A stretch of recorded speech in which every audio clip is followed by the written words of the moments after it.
So we are in week 11, entering into week 12, and I wanted to share some insights. This is going to be a more vulnerable episode on this Sagittarius full moon. I'm going to go a bit deeper into what's been coming up for me in this process because the last couple of weeks have been really, really difficult. And I recognize this, and I think it's important to recognize this as a part of the process. When I'm able to zoom out of the very extreme and self destructive emotions I feel, I'm able to notice the patterns and how often this happens when we're facing things so head on. It feels like such an attack to our nervous system uh, that we create a narrative around what our reality looks like and what the truth is when it isn't actually what's true. Um, and so I've been on this kind of very deep inward journey for the last few weeks with all of you. But in this video, I'm going to be sharing a little more as it attributes to my body, my mental health, all of the shame and pain that is associated with my past, which has been coming up very detailed and specific ways, because I think it's really easy to see things from the outside. And in a lot of ways, I've achieved some of my greatest dreams in the last 5 years. But I am also embarking on much bigger and scarier dreams. And with that comes facing myself. And I'm literally saying this to you as I am saying it to myself, because this morning I did not feel this way. This morning I felt like I was at the bottom of the barrel. I've been having a lot of physical pain. I am at the end of my period, but I was really feeling a lot coming up with that. It's been lining up to the full moon every month, to the point that my period is sometimes late aligning up with the full moon, which makes it that much more intense, as you can imagine, or if you experience this yourself. Yesterday, I really tried to get out of my mind and out of my body by taking some scooey snacks that my brother had gifted me, that he had made with like such love and care, that include so many other ingredients that are really promoting your mental health and your, neurological health. And I had made this plan for myself that I was going to go on this nature walk and just reconnect with nature and reconnect with the things that make me feel grounded and like well resourced, essentially. And I went on this walk, and it was a lot hotter than it seemed. And I made it to the nature spot, and I just did not feel anything. I honestly felt so disconnected from the things that usually bring me joy. And even eating foods that usually provide me with so much comfort and joy in my life, they weren't doing it. And at this point, I started having a headache, and I felt so exhausted, yet I could not sleep. And it just was all these things that were happening that were really making me have to face the pain and discomfort that I've really been putting to the back. I have my own systems of managing and suppressing difficult emotions, um, and these systems that I am taking a pause from, specifically cannabis use, which is what I use. Like, instead of having a glass of wine at the end of the day, I don't really drink. I will have some weed usually, and I've withdrawn from that this week, and I'm really noticing how I really use it to numb these physical sensations. And so, of course, it's coming up super amplified on this full moon, specifically ending a 3-month chapter this coming week that has been a lot of really deep integrative shadow work. And I think that's important also to be recognizing it, that during Pearl Portal, we're not only just doing the artist's way and it isn't all fluffy. It's very much going deep and inward and looking at our relationship to ourselves.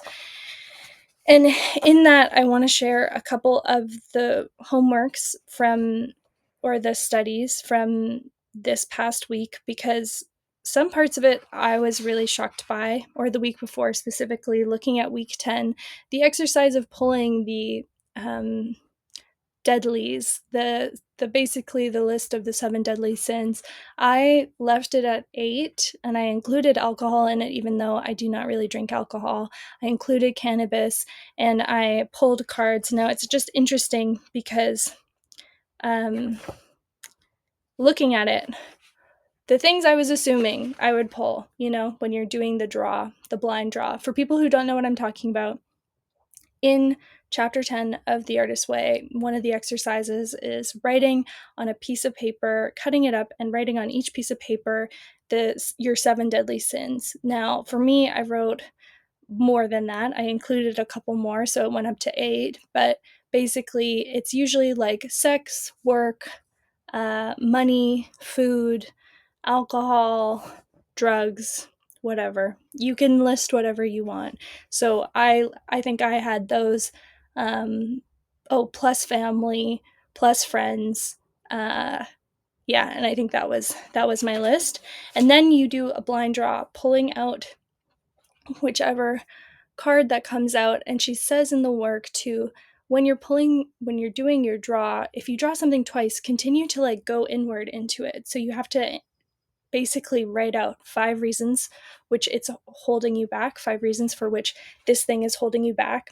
So it's kind of a surprise to yourself and a little bit of a spiritual practice of connecting with higher source to figure out what exactly is it that's like blocking you.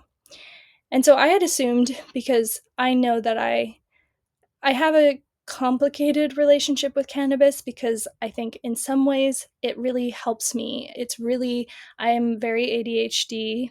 And when I say very, I want to kind of put a little footnote in there that I think that our narrative descriptions of what these terms are, like PMDD, which is something I definitely suffer from, ADHD, these terms, these DHSM terms, don't really encompass the whole picture.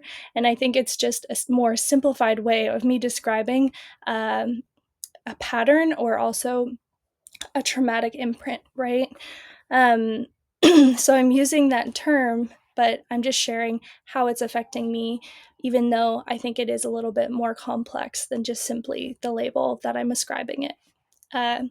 So to go back to that, using cannabis, I see it as a female spirit medicine that I use to really help me focus. It really helps me to connect to my creativity. It helps my body relax. And as somebody who experienced a great deal of trauma in my childhood, it's really something that I use to like self-soothe in moments when I'm feeling overwhelmed. Now, I had assumed going into this, because I'm taking a break from it this week and probably going on, that this was kind of like a crux, or this thing that I really needed to work on, that I'm using as a crutch, that I need to reduce, and I'm reducing, like right now I'm like no caffeine. I'm just drinking pure cacao for my cyclical health. And I'm pulling back from a few things that usually coffee is another thing that really gives me this like grounding, like focus energy, but I know it's coming from stress, right? So I'm withholding from myself these things. So I assumed that those would be the things coming up. And I was really surprised to find that the things that came up in my deadlies were not what I assumed that they would be. So for instance, and I won't go too deeply, I'll just do a couple of the things that I am sharing now. But basically, the first one I pulled was sex. And what I wrote down is trauma through experience, because that is one of the ways that it has negatively affected me and continues to negatively infect my sex life. Excessive association through value, i.e., really associating my identity and myself as kind of a sexual being, and that's how I attribute value in society. Because I think, as somebody who has been from a very early childhood experiencing of like an older man telling me, my youngest memory of being sexualized was an older man telling me that I looked like Stevie Nicks when I was at I was younger than 9. So these experiences where I didn't know who this person was and I was being attributed to a sex symbol. So I created an association of my value being tied to that. So I still have a tie to that where if my physical body, which is like the experience I'm having now, doesn't reflect what I deem to be valuable sexually or aesthetically or physically, whatever word you want to use to ascribe that value to it, I will look negatively at myself, which is a really painful experience and something that I was literally processing in the last 24 hours. So, just adding this. Um, so another belief that I have, belief in its power over my talent. This narrative that sex sells. I even thought about that coming into this video, wearing a shoulderless top and looking at how my arms look right now and how I don't like how that looks, or how is this too sexy to be showing my shoulders, and just be wearing this, like skirt as a dress.